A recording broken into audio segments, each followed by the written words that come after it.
5 महीने से भारत जिसका कर रहा था इंतजार, अब भारत को मिलने वाली है वो सबसे बड़ी जीत। दोस्तों, अब भारत भी कोरोना वैक्सीन बनाने के बिल्कुल करीब पहुंच चुका है। एक वैक्सीन ट्रायल के अंतिम चरण में पहुंच चुकी है। इसमें सफलता मिलने के बाद ही वैक्सीन आम लोगों तक पहुंच पाएगी। दोस्तों, करीब 5 महीने से भारत इस घड़ी का इंतजार कर रहा था और अब वो समय आ गया है जब भारत वैक्सीन बनाने की दहलीज पर पहुंच गया है। आईसीएमआर की माने तो अगर सरकार फैसला करे तो वो कोरोना वैक्सीन टीके को आपात मंजूरी पर विचार कर सकता है। आईसीएमआर के महानिदेशक ने संसदीय समिति से बताया है कि देश में विकसित किए जा रहे कोरोना के 2 टीकों के दूसरे चरण का क्लिनिकल परीक्षण लगभग पूरा हो गया है और केंद्र सरकार के फैसला करने पर किसी टीके को आपात मंजूरी देने पर विचार किया जा सकता है। आईसीएमआर के डायरेक्टर जनरल बलराम भार्गव ने गृह मंत्रालय से जुड़ी संसद की स्थायी समिति के सदस्यों को बताया कि भारत बायोटेक, कैडिला और सीरम इंस्टीट्यूट ऑफ इंडिया की तरफ से विकसित वैक्सीन कैंडिडेट अभी ट्रायल के अलग अलग चरणों में है। भारत बायोटेक और कैडिला की बनाई वैक्सीन फेज 2 ट्रायल को पूरा करने के करीब है। बैठक में एक सांसद ने बताया कि ऑक्सफोर्ड यूनिवर्सिटी की मदद से सीरम इंस्टीट्यूट जिस वैक्सीन को बना रही है वो पिछले हफ्ते में ट्रायल के फेज 2 में प्रवेश कर चुकी है। इसके लिए देश भर के 17 केंद्रों पर 1700 मरीजों की पहचान की जा चुकी है। आईसीएमआर की बातों को माने तो गेंद अब सरकार के पाले में है। अगर सरकार मंजूरी देती है तो आईसीएमआर जल्द ही वैक्सीन को ला सकता है। बस पीएम मोदी के आदेश का इंतजार। रोज जैसा चमत्कार कर सकता है भारत। दोस्तों, अब बस पीएम मोदी की तरफ से एक आदेश का इंतजार है। उसके बाद कोरोना के कहर को झेल रही जनता को वो संजीवनी मिल जाएगी जिसका वो 15 महीनों से इंतजार कर रही है। इस काम के लिए भारत रूस के फॉर्मूले पर चल सकता है। जिस तरह से रूस ने केवल 2 फेज के ट्रायल के बाद अपनी वैक्सीन को रजिस्टर कर उसे बाजार में उतारने की तैयारी कर ली है, ठीक उसी तरह भारत भी अपनी 2 स्वदेशी वैक्सीन को लॉन्च कर सकता है। रूस के मुकाबले भारत के पास इन वैक्सीन के फेज 1 और फेज 2 के ट्रायल के अच्छे नतीजे भी हैं। रूस की वैक्सीन लेने के बाद जहां वॉलंटियर्स में बुखार जैसी समस्याएं देखने को मिल रही थीं, वहीं भारत की दोनों स्वदेशी वैक्सीन में इस तरह की कोई दिक्कत नहीं है। 2 वैक्सीन के ट्रायल के दौरान जिन लोगों को वैक्सीन की डोज दी गई थी उन सभी में कोई साइड इफेक्ट देखने को नहीं मिला था। ऐसे में माना जा रहा है कि ये वैक्सीन कोरोना के खिलाफ कारगर साबित तो हो सकती है। ऐसे में अगर इसे लोगों को दिया जाने लगता है तो इसका कोई नुकसान नहीं होगा। चीन ने भी अपनी वैक्सीन को केवल 2 ट्रायल के बाद सेना के जवानों को लगाने की इजाजत दे दी थी। ऐसे में अगर पीएम मोदी की हरी झंडी मिल जाए तो भारत भी वो कारनामा कर सकता है जिससे कोरोना को हराने में कामयाबी मिल सके।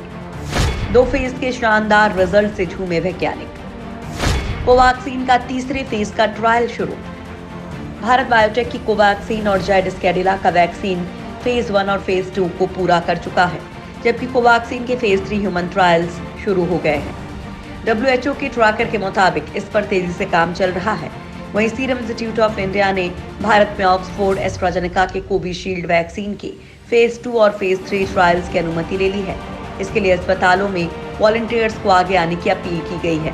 हालांकि अच्छी बात यह है कि यूके, यूएस और ब्राजील में इसके फेज 3 पहले ही शुरू हो चुके हैं। यानी हमारे यहाँ ट्रायल्स के रिजल्ट नहीं आए तो भी सीरम इंस्टीट्यूट इसे बनाना शुरू कर देगी। ये वैक्सीन भारत में 225 रुपए में उपलब्ध होगी।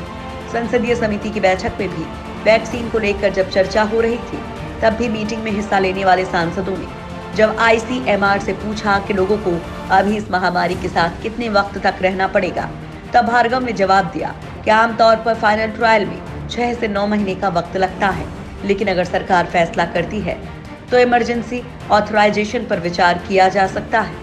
आमतौर पर किसी टीके को विकसित करने में 1 साल से ज्यादा का वक्त लगता है, लेकिन महामारी की मौजूदा स्थिति को देखते हुए तमाम देशों में क्लिनिकल ट्रायल्स के चरणों की अवधि कम रखी जा रही है। दिल्ली के 29% लोगों में पाई गई एंटीबॉडी।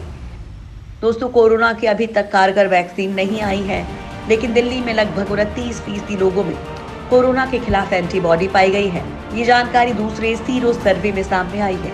रिपोर्ट के मुताबिक 1 महीने में एंटीबॉडी में लगभग 5% का इजाफा दर्ज किया गया है। खास बात यह है कि दिल्ली में 18 साल से कम उम्र के बच्चों में सबसे ज्यादा एंटीबॉडी पाई गई है। यही नहीं, पुरुषों की तुलना में महिलाओं में एंटीबॉडी मिलने की औसत ज्यादा है। 12,598 सैंपल की रिपोर्ट स्वास्थ्य विभाग को सौंपी गई है। 2,500 सैंपल का आकलन अभी चल रहा है।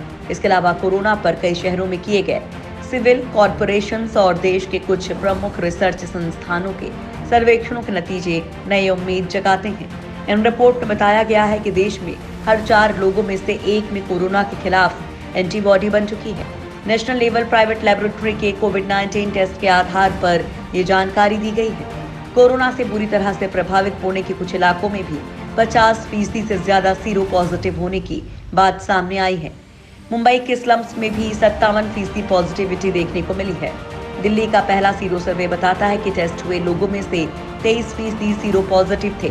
भारत में टेस्टिंग और आइसोलेशन की दिशा में जिस तेजी से काम हुआ है, उसका नतीजा बढ़ते रिकवरी रेट और कम होते डेथ रेट पर साफ देखा जा सकता है।